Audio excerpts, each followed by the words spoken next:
The Canadian Grand Prix weekend got underway with showers throughout Friday practice, meaning teams were not able to do much meaningful running. Right after picking up his first win with the Audi team, Carlos Sainz was understandably in good spirits and in a dry FP3 session showed he is looking good for a fourth straight pole. But Kevin Magnussen reckons it won't be so simple for Audi this race once again, citing that again in Hungary they looked fragile in the race, and with no clear major upgrades for them this weekend, it's safe to say they'll be vulnerable yet again. Finally, Jaguar's Aarava looked to be in fine form at what is one of his favorite circuits and will be looking to cause an upset in the usual order.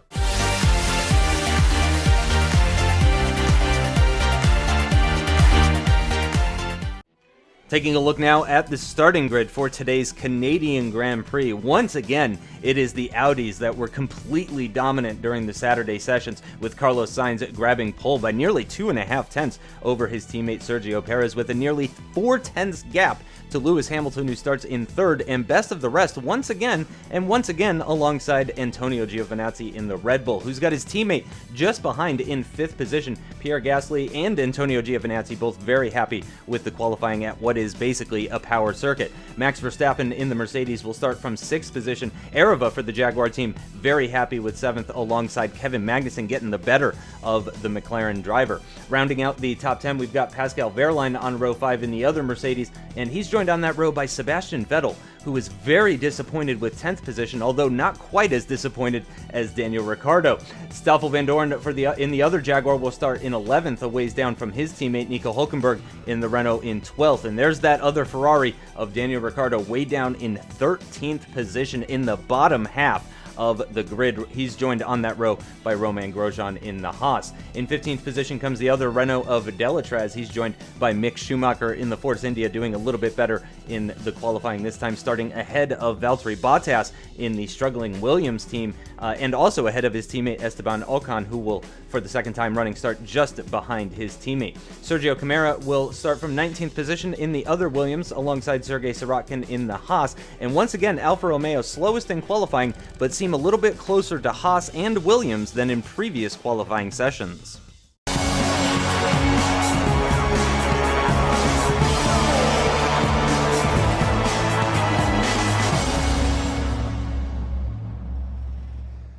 What's going on, guys? aarava here, and welcome back to my F1 MyDriver career mode, episode number 4 today for Season 5 at the Canadian Grand Prix. If you did miss the last episode at the Hungarian Grand Prix, uploaded last week on Friday, then do go check that out in the series playlist. A few people still seem to be a little bit confused on what the actual upload schedule of this is. It is every Friday at around 7 PM, hopefully. Obviously, sometimes YouTube does mess up a little bit and it's a little bit later, but yeah, generally I'll try and aim for every single Friday at 7 PM. I know there's also been some questions about if I can make it any more than one a week. Unfortunately not. I'm in my final year of university right now. It's getting just busier and busier, so I can only do one a week of this series, guys. So I hope you can appreciate that. But I want to say a huge thank you for the support on the last episode. Once again, you know, just every single week in, week out, I'm amazed at the support and the hype, especially on Twitter and stuff like that, on the build up to the episode.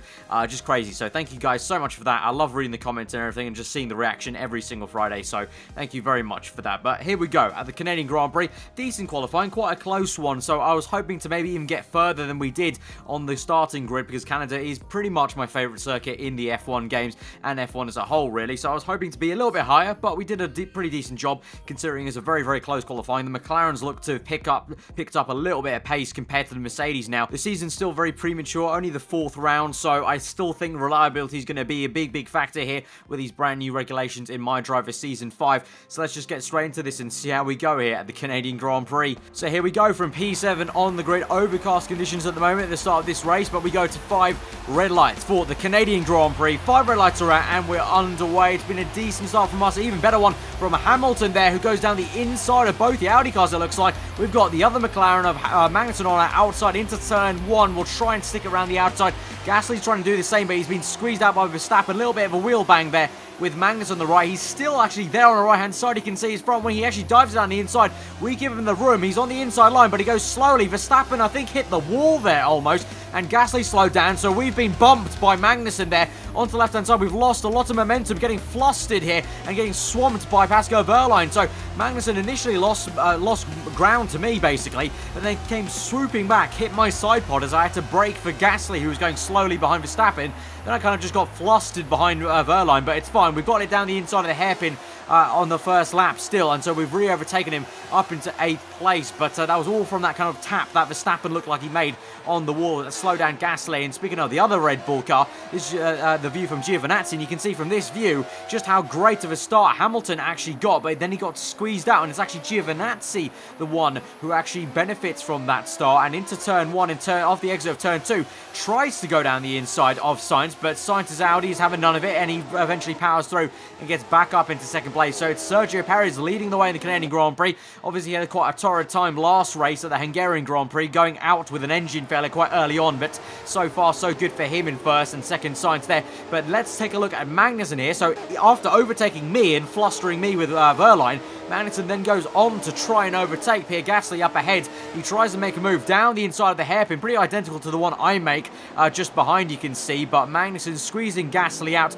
and he's up there. So two McLarens both looking pretty damn punchy at the moment. As you can see, Hamilton's on the back of Giovinazzi, and as we move on to the end of this straight, Magnussen's already on the back of the Mercedes car of Verstappen, I think that is, and you can see behind us Wehrlein closes up, and there goes Magnussen down around the outside into turn 1 and does get Verstappen. So Magnussen making 3 overtakes there on lap 1, so really punchy there from the young Dane. So now we're on to lap 3, still in 8th place, but now we've closed up to this train now, forming behind, I think that's Giovinazzi who leads that train, from then Hamilton, Verstappen and Gasly here. So we should have DRS, there we go. I'm going to try and get away from Wehrlein. You can see in the minimap there's a bit of a gap to Wehrlein, thankfully, so we're going to just focus ahead of us, and there may be a bit of a chance to make a move as these guys go side by side into the chicane. Hamilton defending down the inside from Giovinazzi. He's kept that position, but behind them Verstappen and Gasly have been slowed down by their little fight into the chicane, so we've got a good run off that final corner. And now going on to lap 4, we'll make a move down the inside of Gasly, very close to Verstappen's rear end,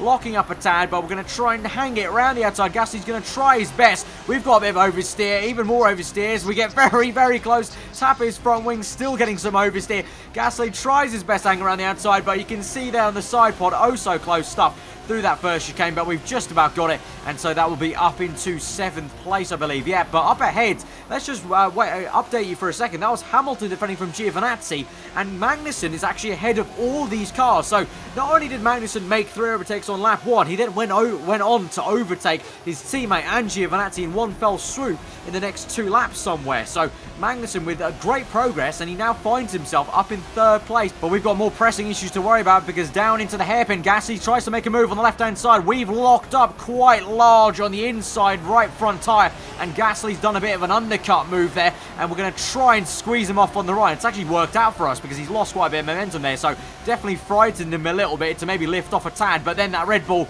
comes back, and also the Mercedes of Wehrlein. It's going to be 3 wide. We brake very early because I knew this exact thing was going to happen. Gasly going slow on the exit as they both go down the inside side by side, and so I just backed out to make that move on Gasly. And up ahead, look at this, oh my word, 3 wide with Hamilton, Giovinazzi and Verstappen ahead of us here. That's the fight for 4th place, and Hamilton just about keeps it in 4th. Now Verstappen's on the back of Giovinazzi.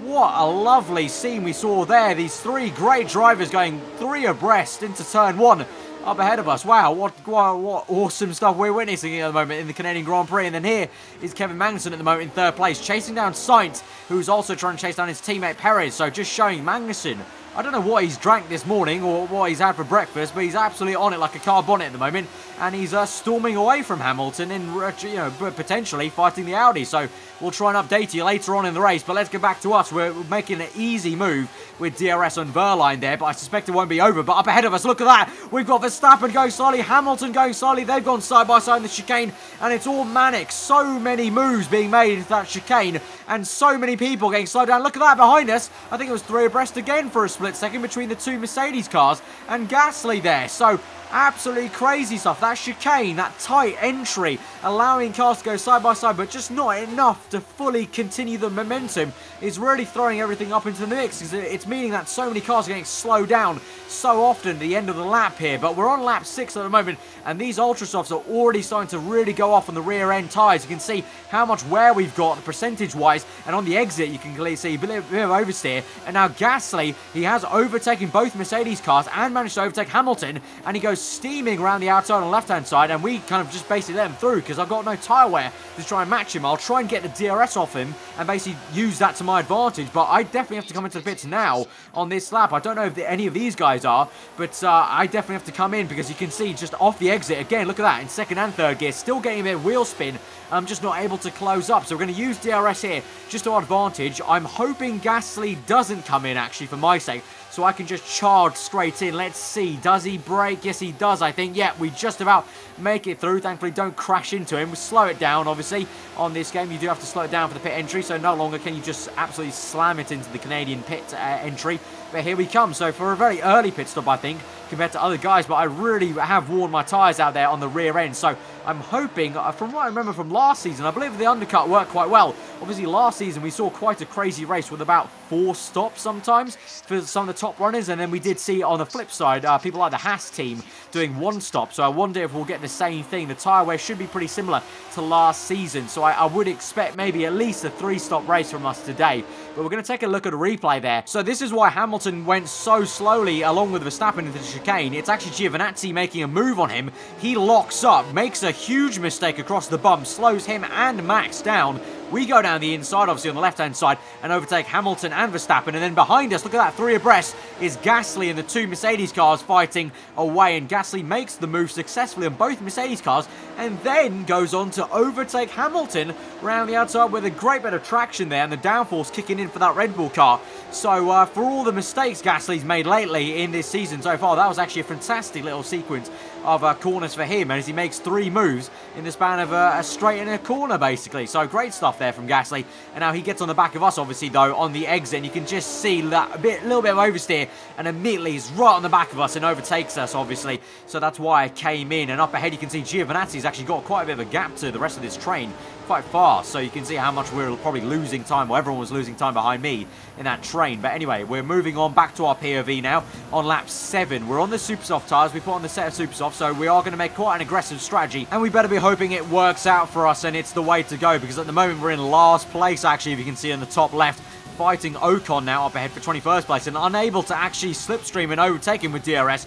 I believe he may have got a bit of DRS himself off the Alfa Romeo, but still, that engine deficit is very clear to see from the Renault to the Mercedes engine still on Season 5 in MyDriver. But we're going to have to try and make a move down the inside. We're going to pounce like an absolute Jaguar would down the inside into Turn 1, and we're up into 21st place. And now we can try and get a move on. There's a bit of scrapping ahead between the 2 Haas cars and the Alfa Romeo, so hopefully they're basically kind of getting each other's way, and we can try and overtake them. And exactly on point, there you go, a bit of wall bashing there, I think that was, from Sir Ropkin. So he goes slowly. We're going to try and make a very audacious move down the inside of the Alfa Romeo. Now, it may seem like quite a manic move, but honestly, I have the downforce, I have the confidence at the moment on these fresh super soft tyres, and well, we didn't make any contact with the Alfa Romeo, so that was a pretty nice move, I do say so myself. Very, very nice and fluid. Didn't lose much time, and we can't really lose much time. We can't afford to. We have to get past these cars as rapidly as we can. As I've said before, just like a checklist, just bang them off and just get the moves done. Here down the inside easily on the Haas, just on the braking, just he doesn't carry that much mid-apex speed, and so we're using the Jaguar to our advantage. Yeah, we may not have the best car, we may not be able to fight, you know, toe-to-toe with the Audis, Mercedes and the Ferrari and, you know, whatnot, but against these lower cars, we've got the downforce, so why not use it and try and be as aggressive as possible and try and tick them off as fast as we can. So easily down the inside of the Williams car, and so that completes, I believe, an entire lap of 3-4 overtakes. Was that 3 or 4? I can't even count properly. That doesn't bode well for me doing an engineering degree. But anyway, we're going to move on now. So we're up into 18th place, and hopefully we can continue to move forward, because now we find ourselves behind Daniel Ricciardo. But saying that, we actually close up straight to him at the very end of this lap, lap 9. with DRS. Should be a pretty easy move. And Ricciardo struggling at the moment on a set of soft tires. I think he may have started on because he was outside the top 10, I believe, if I remember correctly. So easy move there and job done up into 17th place. But the DRS has been disabled. Safety car out. And it's for Roman Grosjean. He's out of the race, so we have to slow down as we come across the line quite dramatically there. Grosjean out of the race. It's actually into turn 1 here. And Vettel! Has there been a crash between Vettel and Grosjean? That might be a bit controversial. Haas technically a sort of junior team, but not really. But they have a bit of debt to pay to Ferrari for helping them out there in development. So that's not going to be that's going to be a little bit awkward if Vettel looks like he may have crashed out with Grosjean. I'm not too sure. I can't really think of any reason why he'd be stopping there if he didn't cause a collision with Grosjean. So that must be an absolute torrid time then, even more so for Vettel, who's only scored, I think, about 8 points so far in the World Championship. We're going to take a look at a replay here. So we're on board at the moment looking at Grosjean going down the inside. We've actually got an Audi car behind them, so that's one of the Audis making an early pit stop as well, trying to navigate through this slower pack of cars. We've got the Renault of Hulkenberg trying to close up, and looks like, I think he's made contact. He's made contact with the Renault, and there's been a huge crash ahead. Then both the Renault and the Haas go out, and I can't quite see. The camera's zoomed out quite annoyingly at the worst time to see what happened with Vettel there. I don't think Vettel actually caused that then. Vettel just got caught up in the accident. Let's take a look at on board here with Grosjean. Then we move to Hulkenberg, and I think it was Hulkenberg making contact. We're on board with Perez, and that is entirely Hulkenberg's fault, I think. I think Hulkenberg completely just clipped him, and look at that. Grosjean's car actually tagged the side of Perez there, so Perez got caught up. Let's keep on board with Hulkenberg, and yeah, completely, I think that's, in my opinion, Hulkenberg's fault. Side swipe with the back end of Grosjean's gearbox. And then here goes Vettel, who basically just got blocked by the Renault car.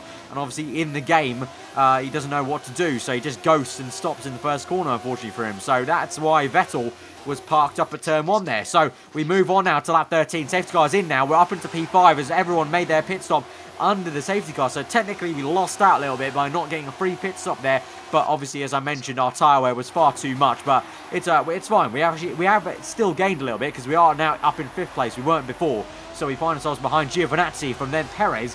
I think then is McLaren, and then I think it might be Carlos Sainz leading the way in this Canadian Grand Prix. So Perez has lost out a little bit there, not a little bit, quite a bit there to his teammate, 2 or 3 positions to be exact. So he'll be a little bit annoyed, but let's move back to us on lap 14 now with a bit of slipstream. No DRS, remember, it's not enabled yet, but with slipstream we actually did, surprisingly, catch right back up to Giovinazzi and through the final chicane, get a good exit. Slipstream, here we go, across the line. Everyone's saying fast laps the Grand Prix so far, and here we go, dive down the inside of Giovinazzi. He's on the soft tyres, remember, so inferior tyre, and we try and hang around the outside, just like we did to his teammate though. We get oversteer, even worse oversteer than we did against Gasly, and Giovinazzi is able to keep it up in 4th place. But I am persistent, so into the hairpin on the same lap, we fade to the left, go down the inside to the right, lock up a little bit for good measure, but we've got that move, it looks like. On the exit, we will have the grip with the super soft tyre, and so we have overtaken the Italian in the Red Bull car. And behind, though, Hamilton, I think that is, comes back Giovinazzi, and he's actually going to overtake me as well. So Hamilton makes a double overtake there down the straight. So the McLaren-Honda combination working an absolute treat at the moment, and Giovinazzi has also fancied overtaking me and actually bullies me into the chicane. So I don't know what it is. I've never had anything against Giovinazzi, but 2 races in a row now bullying me a little bit. In Hungary he tapped me off wide, and then here he's kind of pushed me into the chicane a little bit, and I think that was Verstappen making a dive bomb move down the inside of the Force India on the left of us into turn 1 there. Schumacher did try to make the move on us, but we've kept it through. Let's take another look at the replay there, so you can just see momentarily that what Giovinazzi did, pushing me a little bit into the chicane. But then behind us, this was Verstappen and Schumacher. We go 3 abreast. I didn't even realise that at the time, but Verstappen, look at the dive bomb Verstappen's made. Ridiculous stuff. Verstappen thought he could try and make that move. Let's go on board with him and see what made him think he can make that move. He actually started off with an overtake on the Ferrari car. So to be fair, Verstappen did have a bit of momentum and maybe just felt quite confident in the car, but he overtakes the Ferrari car very easily with some DRS, I think that will be. And then up ahead, you can see there is where I get squeezed out by Giovinazzi. He gets a beautiful exit, Max, and then Schumacher tries to make the move on me, obviously. We go 3 abreast here, and then this is going to be the absolute dive bomb. Look at this! He almost tries to make a move on Giovinazzi. That is insane. Like, I mean, you can't fault his confidence, but that is probably the more audacious than I've ever been with a dive bomb into turn 1. And actually, Schumacher, unfortunately for him, completely just gets his race ruined by that dive bomb. So I'm not too sure if the FI will have something to say about that in the post-race briefing with Schumacher. Maybe Force India will put in a complaint. Actually, oh god, look at that. Vandoorne, our teammate, got caught up in that as well. So Verstappen's dive bomb actually caused like 3 different incidents there behind him. So a little bit unfortunate for everyone involved there. But anyway, let's move back to our POV, onto the next lap, lap 16. This time with a lot more momentum now with DRS down the inside. We'll get back into the racing line. We've gone quite deep into the chicane, not going to lie. Quite a bit of overspeed there, so I didn't brake quite enough and we slid into the last chicane. We've made the move, it's fine, and we're up into what will be now 5th place. And behind us now, Giovinazzi's getting overtaken by someone. I think that's Verstappen. Yeah, he's gone round the outside, looks like. Although, Giovinazzi on the exit looks like he's got it, because in the top left, he's still in P6. So, fair play to him, and he's actually going to come back at us now, as our rear tyres are once again going off the cliff a little bit. Giovinazzi tries to make a move down the inside, but I've actually come in there. So, as I was talking about the rear tyres going off the cliff, I've decided to make an earlier pit stop once again to try and get an undercut on everyone, essentially. It worked last time. I mean, obviously I got a bit of help with the safety car, but if you think about it, it did work, because we went up into P5 from what was around P7, I think it was, or P6. So we're going to try again. We're going to the soft tyres this time. It's the mandatory tyre, unfortunately, here in Canada, if I do remember correctly. So unfortunately, we do have to actually fit this tyre on. So we're going to use it now, and we're going to probably go. I think we're probably going to the super softs, I think, at the end of the race. So we'll get this tyre out of the way and go on to super softs at the end of the race, low fuel, and really go for it. But on to lap 18, we're going to make the easy move on Stoffel Vandoorne, who obviously, remember, he got caught up with the Force India and Verstappen incident there, and so he finds himself on ultra softs down here in 18th place, having a torrid time there. So thankfully for me, I think this race, it looks like a comfortable race for me to beat my teammate for once there.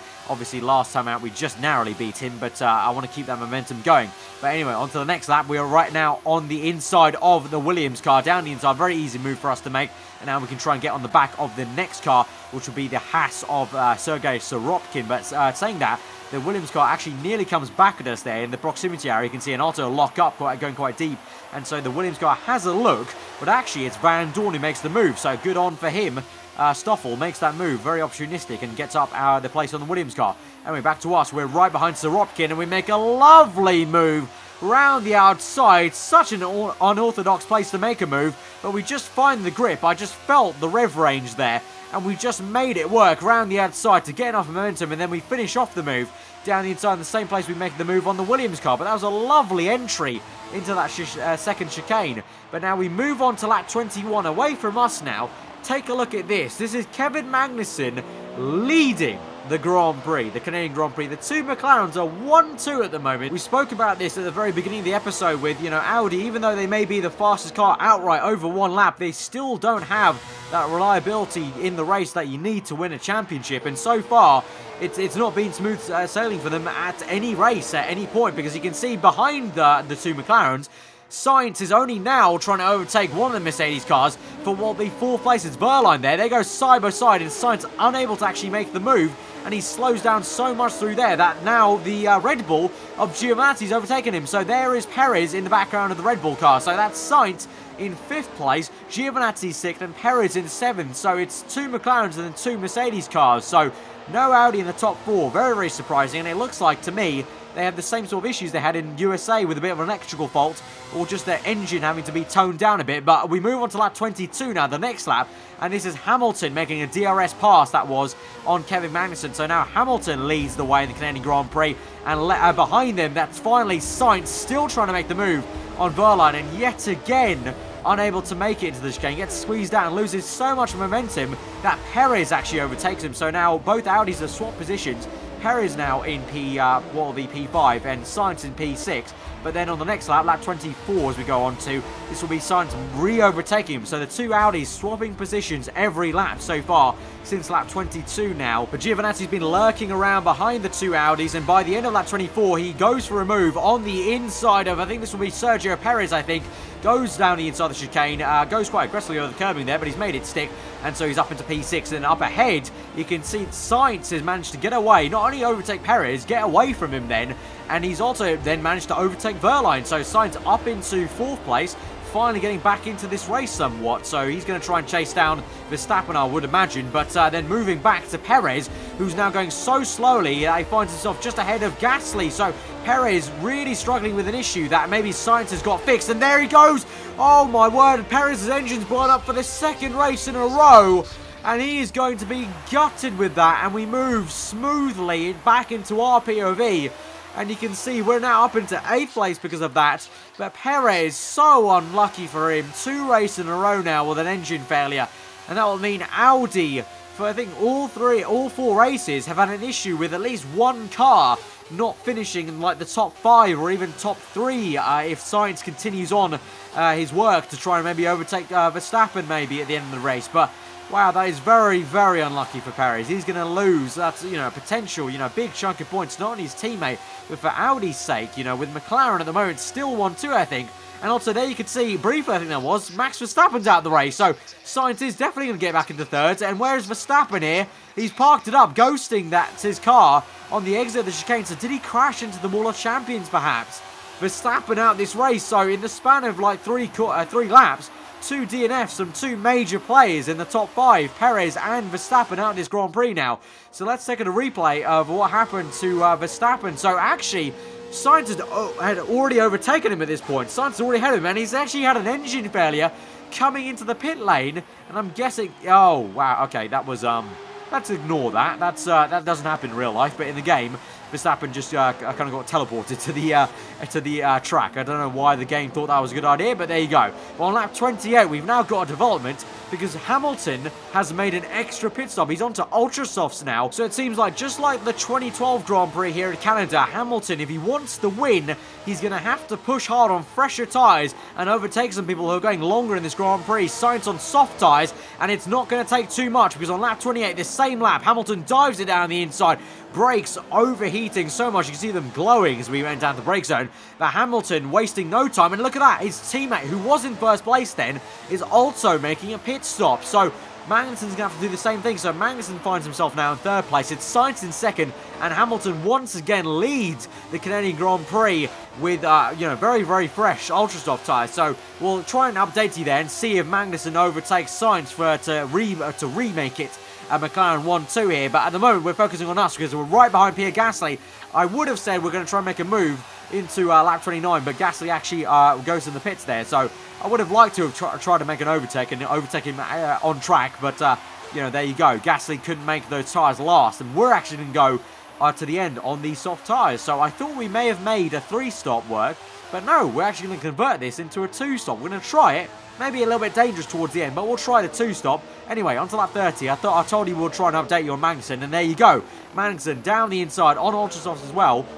And he's up into 2nd place now. So it is a McLaren 1-2 with Lewis Hamilton leading the way. Magnussen 2nd, Carlos Sainz in 3rd.